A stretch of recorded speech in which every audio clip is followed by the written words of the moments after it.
बिस्मिल्लाहिर्रहमानिर्रहीम। अब कोई बेटी कंवारी नहीं रहेगी। महरब के वक्त की ये एक तस्बीह, कसम ले लो जिसने भी पढ़ी वो आज शादीशुदा है। अस्सलाम वालेकुम मेरी उन तमाम माँओं और बहनों को जो इस वक्त इंतहाई दुख और कर्ब में मेरी आवाज़ सुन रही हैं। मैं जानती हूँ कि जवान बेटी का घर में बैठे रहना एक माँ के लिए जीते जी मरने के बराबर होता है। जब मोहल्ले वाले और रिश्तेदार हमदर्दी के नाम पर ताने देते हैं और बेटी की बढ़ती उम्र आपकी रातों की नींदें हराम कर देती हैं। आपने बहुत से वज़ाइफ किए होंगे, बहुत से लोगों के कहे पर अमल किया होगा, लेकिन शायद कहीं न कहीं आपकी हिम्मत टूट रही है और आपको लगता है कि अब कोई मुआवजा नहीं होगा। तो मेरी प्यारी बहनों, आज मायूसी की इन तमाम जंजीरों को तोड़ दें, क्योंकि आज मैं आपको वो खुफिया तस्बीह और महरब के वक्त का वो ख़ास अमल बताने जा रही हूँ जिसने बरसों की बंदिशों को सेकंडों में ख़त्म कर दिया है। ये वो अमल, वो तस्बीह है जिसके बारे में कहा जाता है कि अगर इसे पूरे यकीन के साथ पढ़ लिया जाए तो आसमान से फैसले उतरते हैं और रिश्ते खुद चल कर आपके घर का दरवाज़ा खटखटाते हैं। तो आज मैं आपको कोई ऐसी दुआ नहीं बताऊंगी जो आप पहले से जानती हैं, बल्कि वो पोशीदा कलाम, वो तस्बीह बताऊंगी जो शायद आज तक आपकी नज़र से नहीं गुजरी। मैं कसम लेकर कहती हूँ कि जिस बेटी ने भी सच्चे दिल से महरब के साए में ये तस्बीह पढ़ ली, उसके घर से बहुत जल्द शनाइयों की आवाज़ आएगी इंशाल्लाह, और रिश्तों की ऐसी लाइन लगेगी कि आप खुद हैरान रह जाएंगी। बस एक बात याद रखें, इस वीडियो का एक एक लफ्ज़ आपकी बेटी की तकदीर बदल सकते हैं, इसलिए एक लम्हा भी स्किप मत कीजिएगा, क्योंकि तस्बीह बताने से पहले कुछ ऐसी ज़रूरी बातें और शराइत हैं जिनके बगैर ये अमल अधूरा रह जाता है। अगर आप चाहती हैं कि इसी माह आपकी बेटी की शादी की बात पक्की हो जाए और तमाम रुकावटें रेत की दीवार साबित हों, तो इस वीडियो को आखिर तक देखिए, क्योंकि अब कोई भी बेटी रिश्तों के इंतज़ार में बूढ़ी नहीं होगी इंशाल्लाह।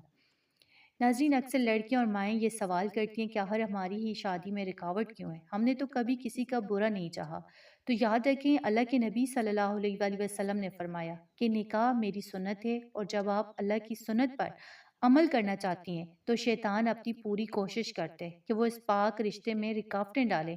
कभी ये रुकावटें हसद करने वालों की नजर बद की वजह से होती हैं, और कभी ये मेज़ अल्लाह की तरफ से आजमाइश होती है ताकि वो आपको बेहतरीन वक्त पर बेहतरीन रिश्ता अता करे।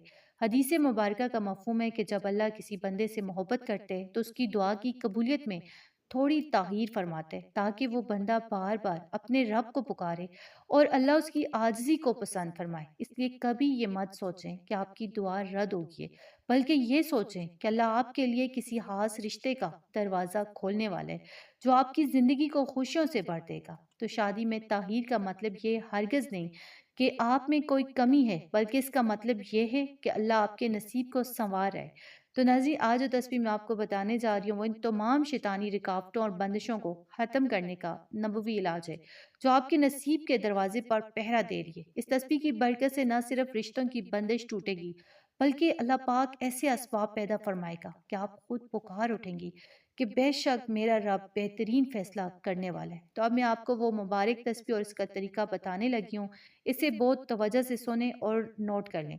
अब मैं आपको वो मुबारक तस्बीह और इसका सही तरीका बताने लगी हूँ जिसे आपने बहुत तवज्जो से सुनना है। वो खास तस्बीह अल्लाह के दो सिफाती नामों का मजमुआ है, यानी या फ़त्ताह हो या रज़ाक हो। आपके ज़हन में ये सवाल आ सकता है कि रज़ाक तो रिज़्क के लिए होता है। तो याद रखें, आज जो है एक अच्छा रिश्ता और बेहतरीन शरीक हयात भी अल्लाह की तरफ से अता किरदा रिज़्क की सबसे बड़ी किस्म है। जबकि या फ़त्ताह हर उस बंद दरवाजे और बंदिश को खोल देते हैं जो आपके नसीब को रोके हुए। तो इस अमल की तरतीब यह है कि आपने महरब की नमाज अदा करने के फ़ौरन बाद अपनी जनमाज पर बैठे रहने और सबसे पहले अव्वल हर 11 बार दुरूद पाक पढ़ना है। फिर दरमियान में आपने पूरी तवज्जो और कामिल यकीन के साथ एक तस्बीह यानी 100 मरतबा या फ़त्ताह हो या रज़ाक हो इकट्ठा मिलाकर अल्लाह पाक के ये दो नाम पढ़ने। इस दौरान आपका रुख किबला की तरफ हो और दिल में सिर्फ अपने नेक नसीब और शादी की नियत हो। तस्बीह मुकम्मल करने के बाद अल्लाह के हुज़ूर आजिज़ी से हाथ फैलाकर अपने रिश्ते के लिए दुआ करें और यह अमल लगातार 21 दिन तक जारी रखें। इंशाल्लाह इन दो नामों की बरकत से 21 दिन के अंदर ही गैब से ऐसे असबाब बनेंगे कि रिश्ता खुद चलकर आपके घर आएगा और तमाम बंदिशें हमेशा के लिए ख़त्म हो जाएंगी इंशाल्लाह। तो मैं जानती हूँ कि सब्र का रास्ता कितना कठिन होता है, ख़ास तौर पर जब आपकी मंगनी होकर टूट जाए, रिश्ते वाले आकर जवाब न दें یا عمر زیادہ ہونے کی وجہ سے گھر میں پریشانی کا ماحول ہو۔ تو جب بھی میں نماز کے مسئلے پر بیٹھتی ہوں تو میری دعا میں آپ سب کی یہی تکلیفیں اور وہ تمام کمنٹس شامل ہوتے ہیں جو آپ میری ویڈیو کے نیچے کرتی ہیں۔ مجھے آپ سب کے نام تو یاد نہیں رہتے، لیکن میں آپ کے ایک ایک درد کو محسوس کرتی ہوں اور رو کر اپنے رب سے دعا کرتی ہوں کہ اللہ میری ان تمام بہنوں اور ماؤں کی بیٹیوں کے نصیب کھول دے جن کی شادیوں میں بندشیں ہیں، ان کی ماؤں کے تڑپتے دلوں کو سکون دے اور انہیں اسی ماں کوئی اچھا اور نیک رشتہ نصیب فرما، آمین۔ تو آپ سب سے بھی گزارش ہے کہ کمنٹ باکس میں آمین ضرور لکھا کریں، کیونکہ ہمیں سے کسی ایک کی سچی پکار بھی سب کی بگڑی بنا سکتی ہے۔ اگر آپ کی شادی میں کوئی خاص رکاوٹ ہے، جیسے رشتہ پسند نہیں آتا یا کہیں بات بنتے بنتے بگڑ جاتی ہے، تو کمنٹ میں ضرور بتائیں تاکہ میں آپ کے مخصوص مسئلے کے حل کے لیے الگ سے ویڈیو بنا سکوں۔ تو اس ویڈیو کو اپنی پریشان حال بہنوں کے ساتھ شیئر کریں اور مزید سچے وظائف کے لیے اپنے اس چینل اردو وظائف کو سبسکرائب کر لیں۔ اللہ آپ سب کا حامی و ناصر ہو۔ اللہ حافظ۔